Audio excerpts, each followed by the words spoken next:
Today we are going to discuss about the novel The Sound and the Fury by William Faulkner.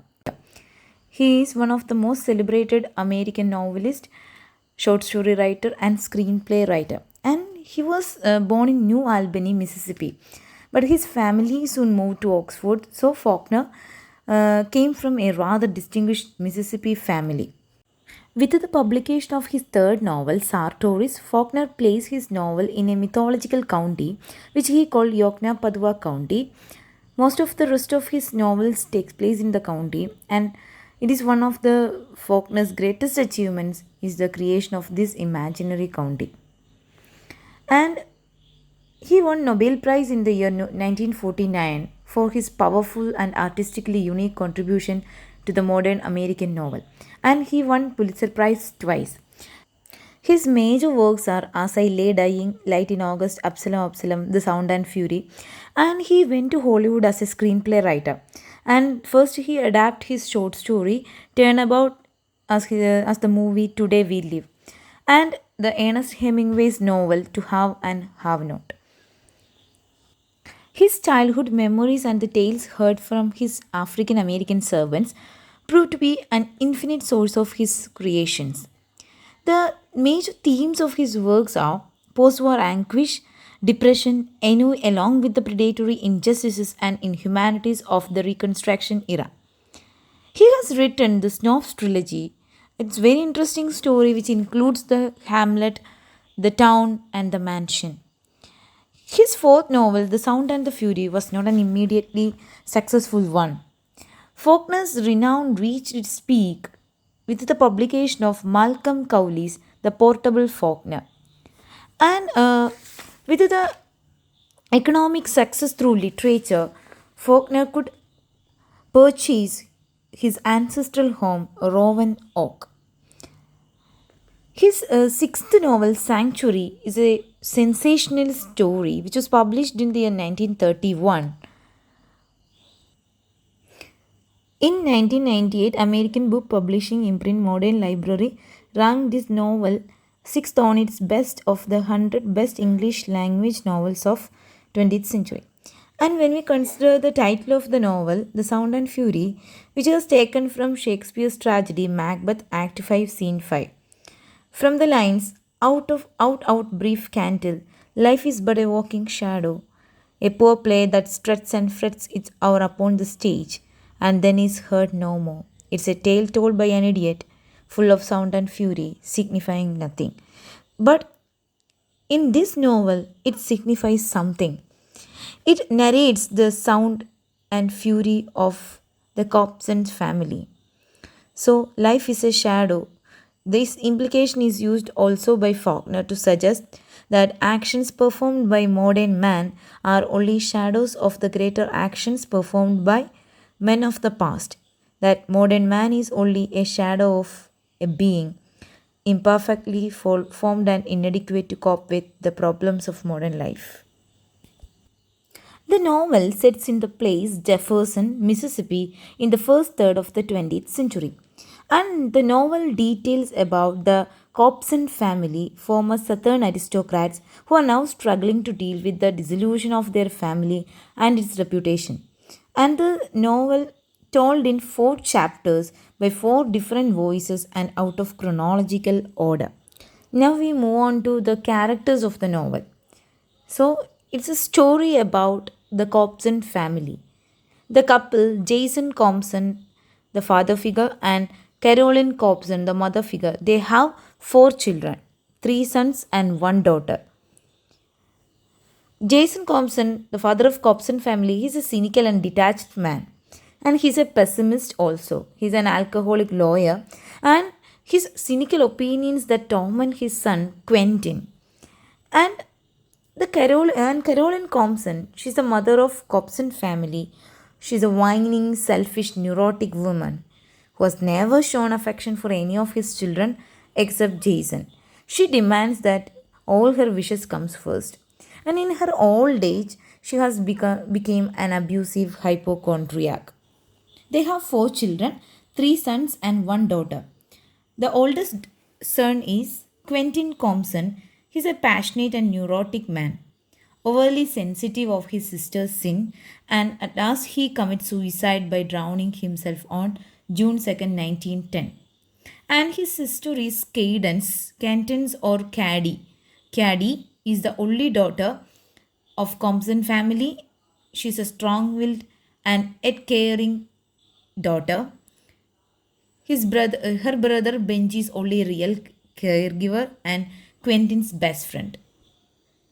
Their third child is Jason Compson, a bitter, openly racist child who is troubled by monetary debt and sexual frustration.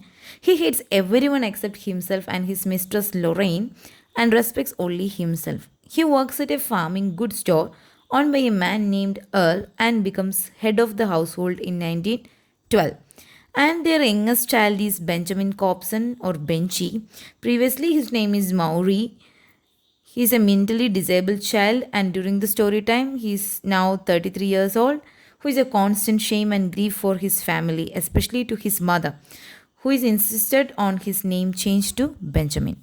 And he's an idiot whose only expression is howling. Miss Quentin, Caddy's daughter, she's a wild and promiscuous girl. She goes to live with Cobsons when Caddy's husband Herbert divorces Caddy. The next character is Uncle Maury Bascom. He is Mrs. Compson's worthless and alcoholic brother. Mrs. Compson's mother, Damudi. The man who first seduces Caddy is Dalton Ames. The man Caddy married because she had to marry somebody is Herbert Head. The next important character is Dilsey Gibson, the Negro cook whose task is to try to bring some order out of all the sound and fury created by the Compsons. She is the positive character in the novel. And her husband Roscus, her children Versh and TP sons, and Frony daughter, and Frony's son Lester, who is now Benchy's keeper. The novel sets in four sessions. The first session is narrated by Benji Cobson. It reflects the events and occurring, the consequent thoughts and memoirs on April 7th, 1928. Is written in the voice and form from the perspective of Benjamin Benji Compson, an intellectually disabled 33-year-old man. And it is his birthday, this Holy Saturday before Easter Sunday, between the Friday of crucifixion and the Sunday of the resurrection. As we all know, April is the symbolic of the growth and decay, the life and death. And during this month in which Christ was crucified, this section is characterized by a disjointed narrative style with frequent chronological leaps.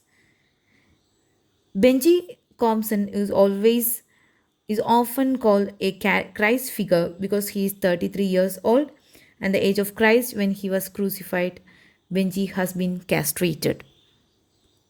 Session 2 was narrated by Quentin Cobson on June 2nd, 1910. It told from within Quentin's mind on the day when he commits suicide. The section is written in the stream of consciousness style and also contains frequent chronological leaves. Quentin is a student at Harvard, but his chief concern is over his sister Caddy's sins and her loss of virginity. His father gave him a watch and advised him about the need to forget time. The third session is narrated by Jason Compson on April 6, 1928. It takes place on Good Friday. Faulkner writes from the point of view of Jason, Quentin's cynical younger brother. Session 4 was narrated by the narrator or the author on April 6, 1928, on Easter Sunday. Faulkner introduces a third person omniscient point of view. This last section primarily focuses on Dilsey, one of the Cobson's black servants, and her relations with Jason and Miss Quentin Cobson as Dilsey contemplates the thoughts and deeds of everyone in the Cobson family.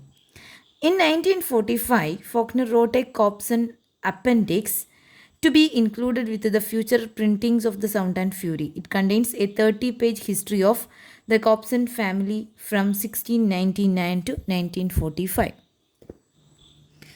In the novel, we could find out the depiction of modern world as a place where the all values of the present are destructive. And in presenting the degeneration and collapse of a once noble family, Cobson family, Faulkner has penetrated deeply into the psychological and moral deviations which contributes to its decay. The Cobson family includes the whining neurotic mother Caroline, the drunken cynical father Jason, a son who commits suicide, Quentin, a daughter who commits adultery, Caddy, a son who becomes an immoral materialist, Jason, a son who is bellowing, castrated idiot.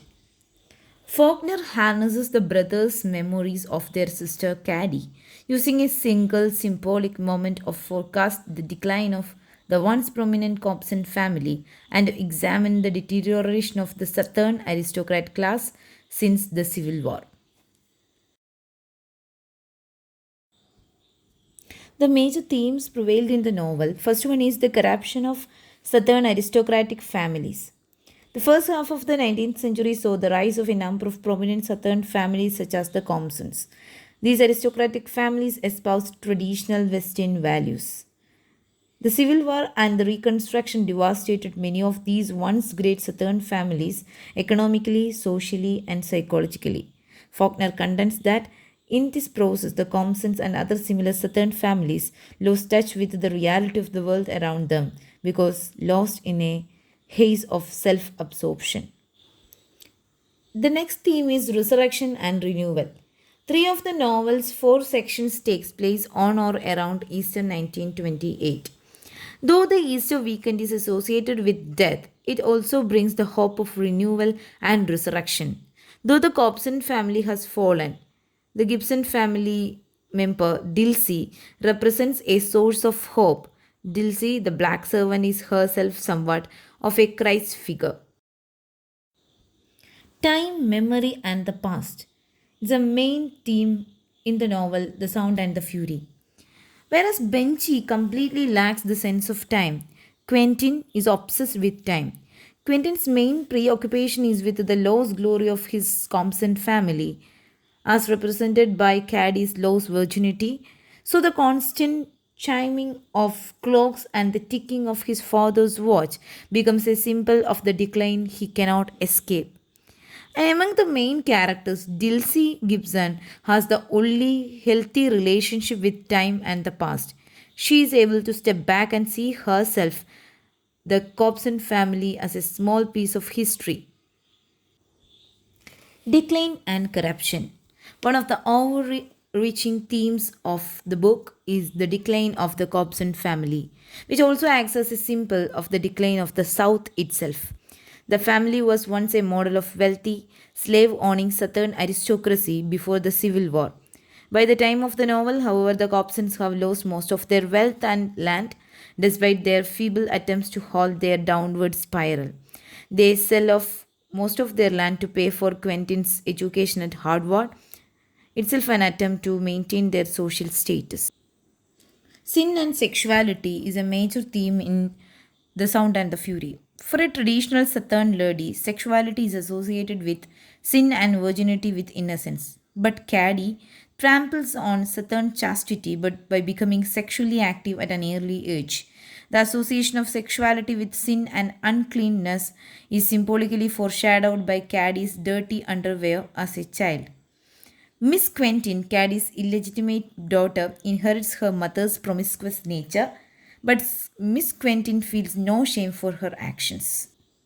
Race and class is other key theme in the novel Sound and Fury. Slavery ended with the Civil War in the 1860s, but African Americans remained as a second class citizens. Most of the policies of reparations and equal rights failed, which left the wealthy slave owning aristocracy broken, but the former slaves themselves not much better off than before. Within the novel, the black servants, the Gibsons, are scorned by the Cobsons, but it becomes clear that the Gibson are more sane and capable than the Cobson themselves.